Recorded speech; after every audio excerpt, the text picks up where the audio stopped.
Welcome back to Sunrise Daily. We're continuing our focus on the federal government's task force to bring down the food prices, the rising food prices. Well, you just heard from Prince Oyekoya. Funding the economy, the financial sector is key in that respect. And now we've got Mr. Anogwi Anyanwu, who is in the financial world. Thank you for coming on this morning. Thank you very much. Well, this committee of the government, they say, well, yes, we've noticed that they said they had bumper harvest at the time, but the prices of foodstuff keep going over the roof. And that committee is set out to bring it down. What do you see happening? Okay. First and foremost, I want to commend the Federal Executive Council for talking about the rising prices of foodstuff. At least that shows that they are feeling what the people are feeling. But I also want to say with all sense of responsibility that I hope that this is just not a political action that makes people feel that, okay, we feel you, and that's the end of it. Because what they have set out to do is not something you can do in 1 week.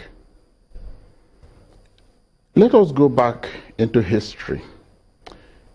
Between 2007 and 2008, commodity prices, including oil prices, went up significantly. Because Nigeria is a net importer of food, food prices went up significantly in Nigeria between 2007 and 2008.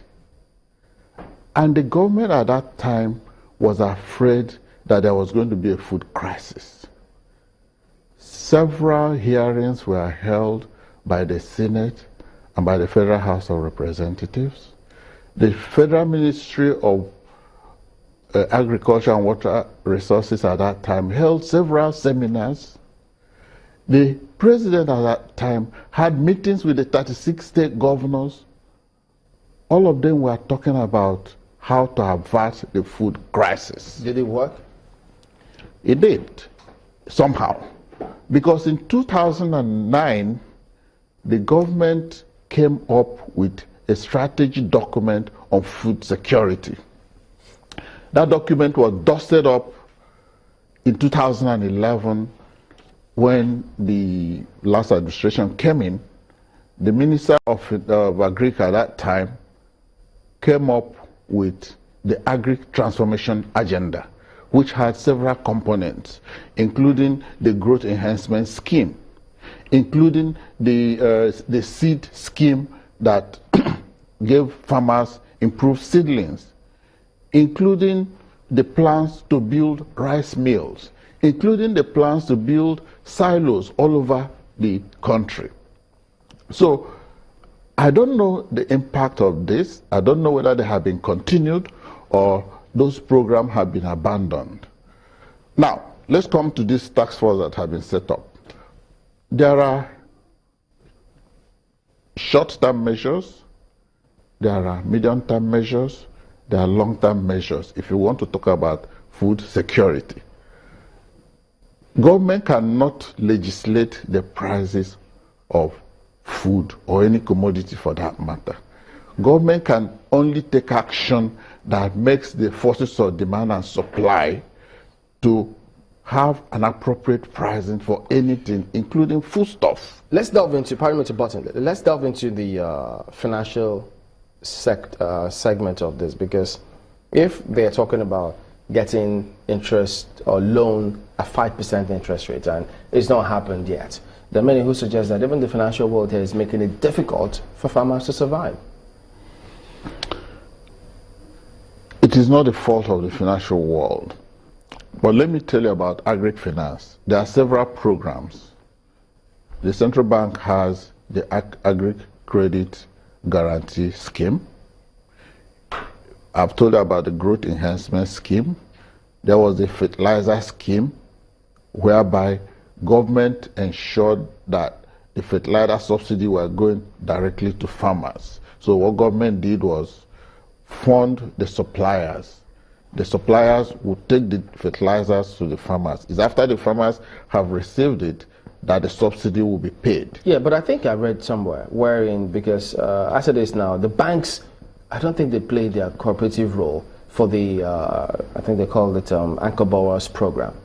It's the Bank Anchor of Borrowers Ivory that was Program. happening. The banks there were seeing, it appeared as though they were frustrating that effort at the last minute. Why is that? I do not think the banks will frustrate any program that is meant to improve the economy of this country. Have we seen the banks play leading roles in this case? The banks play leading roles. In the growth enhancement scheme, the banks came together and provided 200 billion naira for lending to farmers. But of course, the bank will not lend to the small scale farmer. The bank will lend to a farmer that is properly structured, that has documents that he can present as collateral. You know, the last person that was here was talking about certificate of occupancy. If you own a farm and you don't have a certificate of occupancy, what are you going to present to the bank to loan you money? But that's the challenge, because I mean, how many farmers in this country where their farming have the C of O's? No, but it's not the bank that will lend to the small scale farmers. The bank will lend to big scale farmers. The small scale farmers is supposed to be taken care of by the government. Now, if the small scale farmers have cooperatives, they come together, then the bank can deal with them as a cooperative, not individual. Because, see, the bank is there to take money from depositors and lend it to people who will use it and return it with interest. So, what is the biggest impediment to us having this 5% interest rate in the agri sector? No. The problem is not the 5% interest rate in the agri sector. What is causing food crisis is government policies and the inability of the government to have a unified plan on how to manage the increasing prices of foodstuffs. You know, you are the one who said that there was a bumper harvest. No, no, I know how people still prices of food is high. Wait, let me finish. What does the task force, what do they need to succeed? Okay. What the task force needs to succeed, if you ask me, is to go back, look for where that document of 2009 is, and the dusted up agricultural transformation agenda, and look at a unified program for improving the food security in Nigeria. The rising prices of foodstuff in Nigeria, everybody knows what the cost is, and like I said, it's not something you can legislate. Insecurity has been identified as a major problem with food and food prices.